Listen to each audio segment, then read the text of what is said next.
Hello everyone and welcome to Finance Talk channel. Here we speak about finance, investing and business. Today we will talk about compounding and how you can apply its principles in your life. We will cover not only ordinary rules of compounding in finance and investing, but also not so famous things like compounding in knowledge, habits and learning. The information below is my thoughts about the topic. I do not claim that it's 100% right. It is only based on my knowledge and personal experience. So let's get started. All we know this famous Einstein quote that compounding is the eighth wonder of the world. Why is that? Because when you apply this rule to almost everything, it grows exponentially over the long period of time. Let's start with a simple example in finance. Suppose you have $1,000 and you want to invest them at a fixed rate of 10% for 25 years. No additional cash is added here, and all interest is collected by you at the end of each year. Here you have a table with all your gains. Every year you will earn a fixed dividend of $100.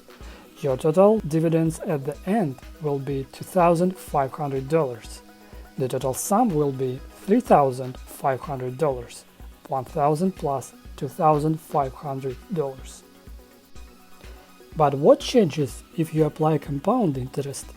Same amount of money at the beginning, same interest of 10% every year, but instead of collecting dividends, you reinvest them. So in this case, you will receive 10% on the sum, which is a little more every year. Here is the table. So on the first year, you will receive $100 of dividend on your initial deposit of $1,000.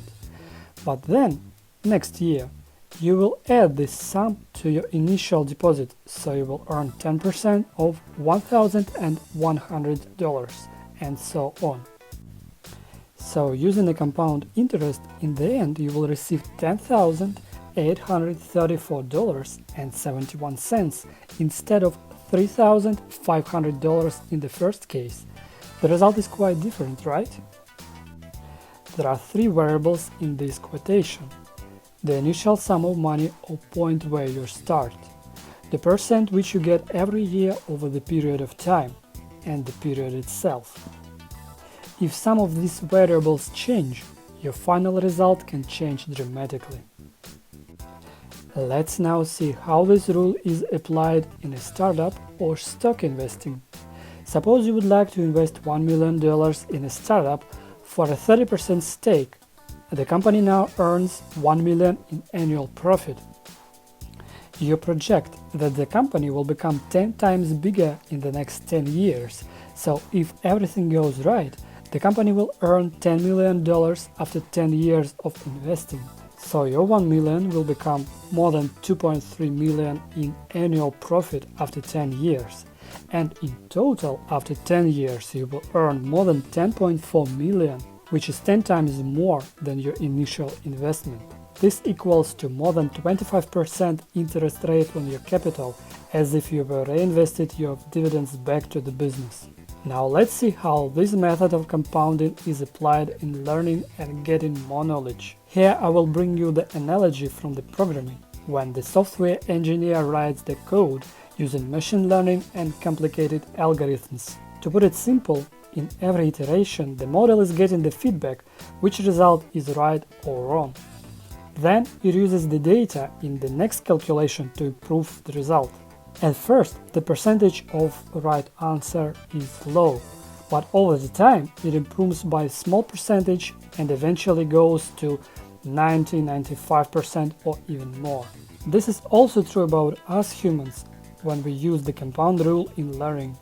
By acquiring as much information as we can, especially from different spheres, every new piece of information is analyzed by us from all our previous knowledge and experience. And sometimes some new idea or decision can hit us. The thing which Charlie Munger, who is Warren Buffett's partner, calls Lollapalooza. You just see something which others don't. In my opinion, to get the maximum compound effect in knowledge, time and speed of learning is not enough. The quality of information is also important.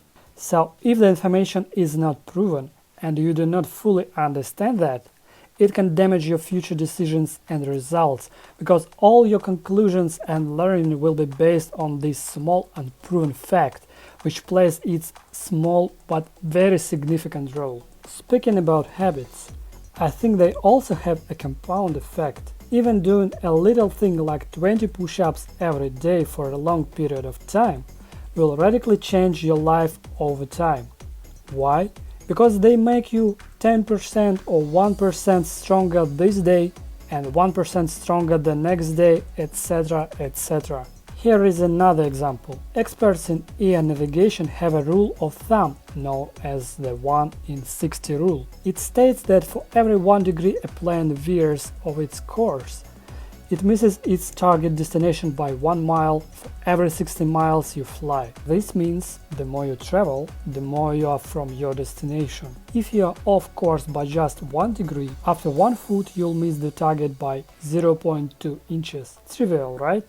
But after 100 yards, you'll be off by 5.2 feet. Not huge, but noticeable. After a mile, you'll be off by 92.2 feet. 1 degree is starting to make a difference. If you veer off course by 1 degree flying around the equator, you'll land almost 500 miles off target. The point here is that small actions accumulated over a very long time make a huge difference. So now you see how this compounded rule can dramatically change some of our spheres of life, and I hope that by understanding this, you can apply this knowledge to your favor and become better in finance, business, and in life in general. What do you think about that? Please write down your thoughts in the comments below. Also, please subscribe to stay tuned to new videos.